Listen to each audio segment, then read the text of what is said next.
which is bringing me now to really celebrate this moment by welcoming up the director of I Want Your Sex to share a few final words, Gregg, Araki.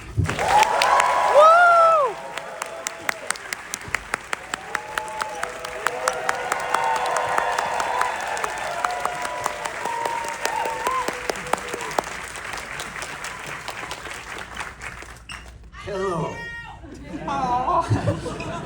All I can say is fucking finally this movie's coming out. I mean, we premiered this movie at the Echo Theater in Sundance in January, and we actually held the movie for Sundance because it just was the last Sundance. It was really meaningful for me to be there, and it was just the place for the movie to premiere.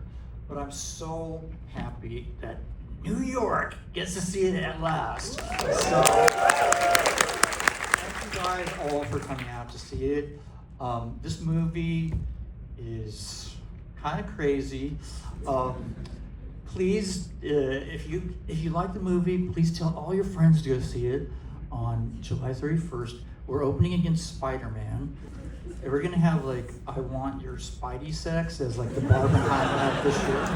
So when we were talking about release dates, we're literally like, fuck, there's like so many movies coming out like all the same time, and it's like there's no fucking date, you know what I mean? That fucking like the Odyssey movie or whatever is coming out like 2 weeks. But there's so many movies this summer, and like we can't find a fucking date. Like and the Spider-Man date, it's just like, oh, fuck it, let's just do Spider-Man. So if you like the movie, please tell your friends, please go with your friends on July 31st.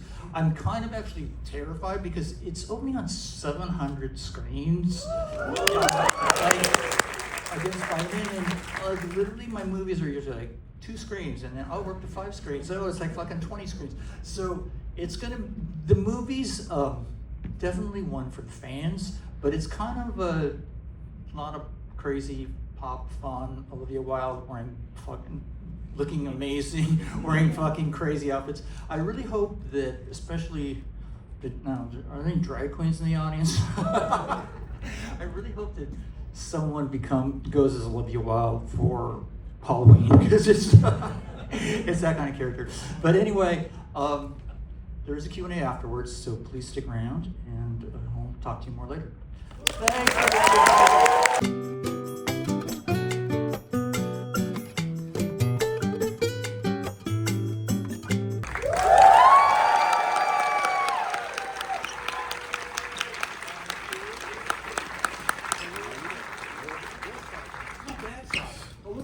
You guys? Do you care for a spindrift? I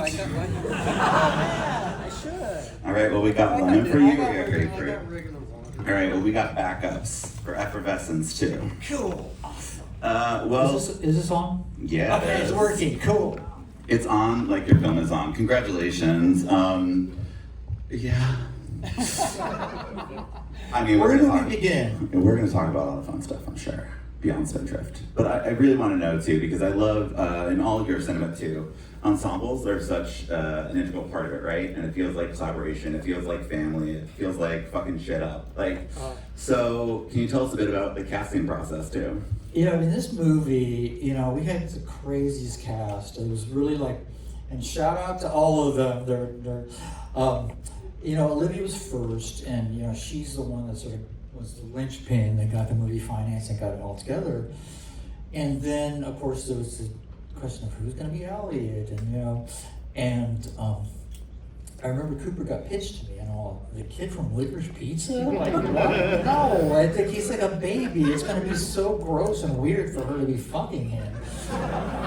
But Olivia, you know, was a big fan of Cooper, and so we had chemistry read, and it was done. I mean, they literally from the outset had such great chemistry, and also Cooper, you know, it'd been a few years since Licorice Pizza, and he just is, you know, he was only, I think he was 20 when we made the movie. He's young, and but he has so much gravitas, and he's very, when you meet him in person, he has a lot of presence, and he's really, like, you know, so special, and obviously, you know, so talented. But yeah, so he really, he was a little bit of a problem because Olivia is such a movie star. She's so much, so much charisma, and like you kind of can't take your eyes off her. So it was really finding a foil for her that could sort of hold their own against Olivia. And when they read together, it was like, it was just obvious. So.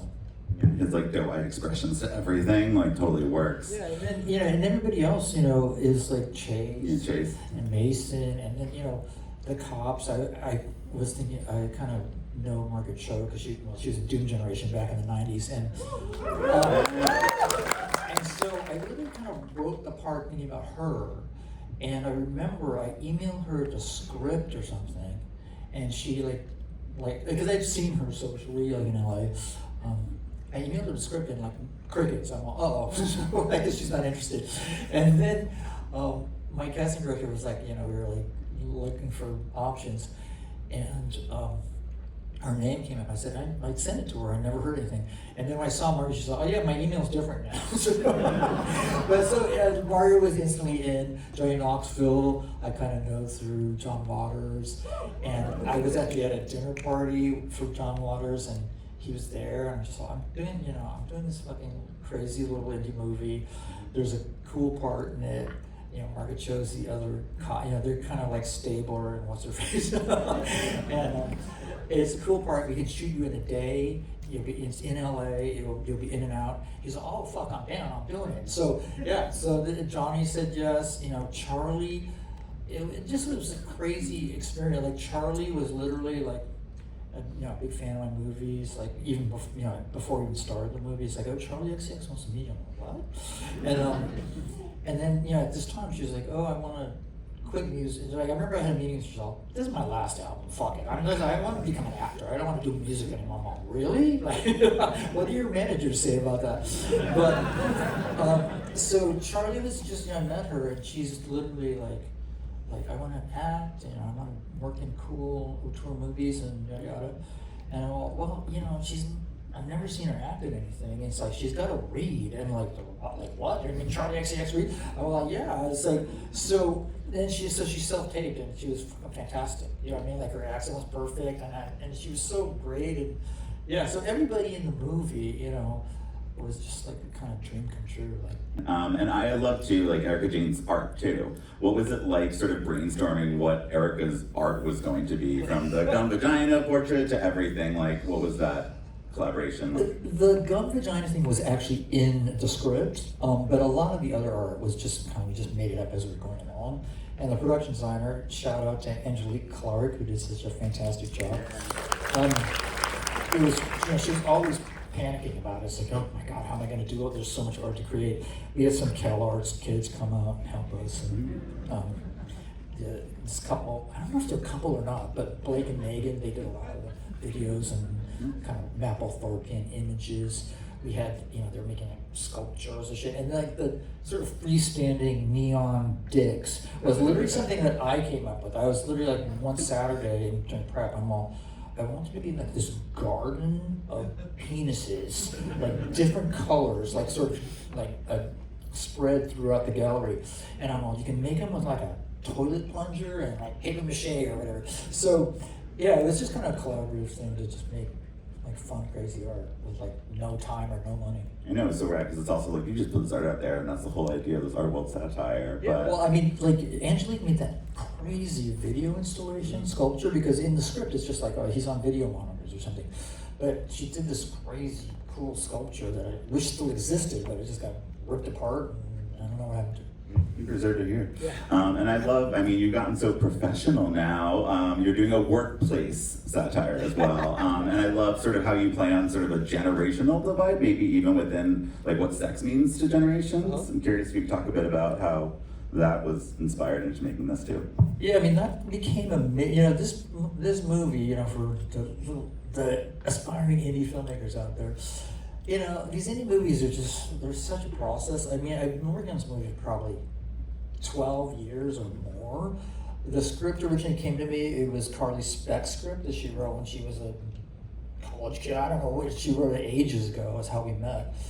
And it was basically an autobiographical story of her banging their boss when she was an intern or something, and through the years it changed so much, and it was really right around Me Too, like 2016, because it was supposed to actually happen with a female intern, right after Whitebird around 2014, 2015. And then after Me Too, I was kind of like, I just kind of don't want to put an image out there of a woman being dragged around by the hair, even if it is consensual, not to kink shame anybody, but it's just an image I didn't want to see or propagate.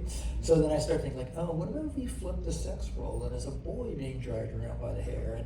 And that actually was super cool because the Araki Tracy character is so much more interesting as a woman, I think, to have a woman top like that. And it just made, so that kind of clicked in place, but there was things like, the whole Sunset Boulevard, Body in the Pool, like all of that was not in this. Like there's so many things changed in the script, but one of the things that really changed was I literally read that article that they talk about in the movie, where it's like, Gen Z doesn't want to have sex anymore. Gen Z doesn't want to see sex in movies. And it's literally like, the movie kind of became like me, like a lot of things. Araki Tracy became very much like a mouthpiece for me, because a lot of the things she says in interviews are actually things that I have said. Like literally like things about sex, things about art, things about how it's important. Like my sexual life is like my whole everything. It's my work, it's my art, it's who I am. And it's like the idea that there's a generation that isn't having sex anymore, is afraid to have sex, is afraid to have these experiences, is afraid to make a mistake, you know what I mean? It's like, it's what Erica says, it's like making mistakes is what being young is about, you know what I mean? So if you can't do that, it's like, what are you gonna be, like 45, 50, and like, I've never fallen in love, I've never had that one night stand, I never got drunk and did a stupid thing, And so that became kind of a major theme for the movie for me. It was really like kind of central to kind of what the movie is kind of about. But I'd love to get at least like one or two audience questions in, because I know we have about 5 minutes left. So do we have anyone that wants to ask Gregg or Araki a question? Did you all get your buttons? Okay, I just want to make sure, because it's like I like to give buttons away. All right, in the back, standing up. Yeah. Thank you. Hey, Gregg. Hey. I can't see you, but I can hear you. Okay. I know your earlier films were about kind of Gen X. I saw Now Apocalypse. That was kind of your take on millennial generation. So I see that this is kind of tackling issues that's going on in my generation. I know people are usually sick and tired of hearing older people talk about how we don't fuck, but it's fucking true. A lot of people don't. After this movie, I'm trying to fuck. Sorry. Yeah. Get that man But yeah, I was wondering how you prepared for like writing for younger people in their 20s nowadays. I know you said you read the article, but were there any like younger people that you consulted? Yeah, I have like a youth consultant that I was on the payroll. I was like, what do you kids say today? I mean, it's partly for me, it's like my movies are not real. It's like they're not, I mean, they're authentic, I think, in terms of their voice. But for people who've been around since the 90s, who've seen my 90s movies, I actually go out of my way to, when I'm writing scripts, that's why it's a testament to how great my actors are. The dialogue's weird. Like, they say weird words and they say weird things. I mean, so I don't really, it's stylized like everything in my movies. So it is very much just kind of I sit down and sort of think about the movie and I hear the characters talking, and then, particularly some of the stuff that Cooper says when they're having that discussion on the couch is stuff I read. Like literally, I remember Bowen Yang was talking in some interview or something about, this generation, like about how, social media, like just kind of that aspect of it, it all became very much a fabric of the script while I was writing. Thank you for your questions. Hi. First up, this is an amazing, amazing movie. I will be rewatching like many a time. With your friends on, Yes. on July 31st. Versus Spider-Man. Does anyone care about Spider-Man? Like Tom Holland's in the back. I want to ask, this is like, not to be like a letterboxdy question, but watching this, I love the noir genre. One of my favorite films is Mildred Pierce, and I was thinking so much about that with the police interview. What were some of the films that you watched to like prepare for that take on the genre? I was seeing a lot of like A Streetcar Named Desire when I was watching Araki in this movie. What were some of the movies that inspired this and sort of inspired your filmmaking with this? What a great question, and a great question for the letterbox audience, because I have a great letterbox answer.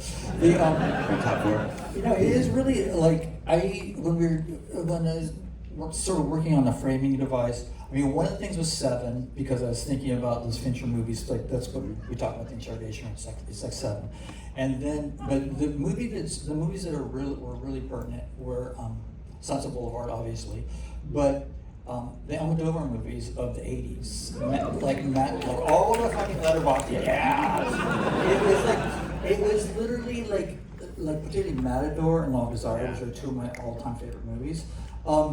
It was because I loved, and I haven't seen those movies for so long, but they were such a big influence on me when I was starting out, because I kind of call the genre of the movie like kind of preposterous film noir. You know what I mean? Like the way the Almodovar movies were so convoluted, like they didn't necessarily, like the mystery doesn't really make sense. And in this movie, it's like again, like the mystery kind of makes sense, but it's sort of like it was that aspect of like not straight film noir, but a little bit sort of campy, cheeky, like self-referential film noir.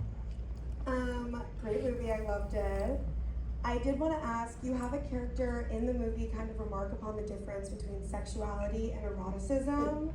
How did you kind of ride that line with what you would show as like sexual versus how you like embraced eroticism?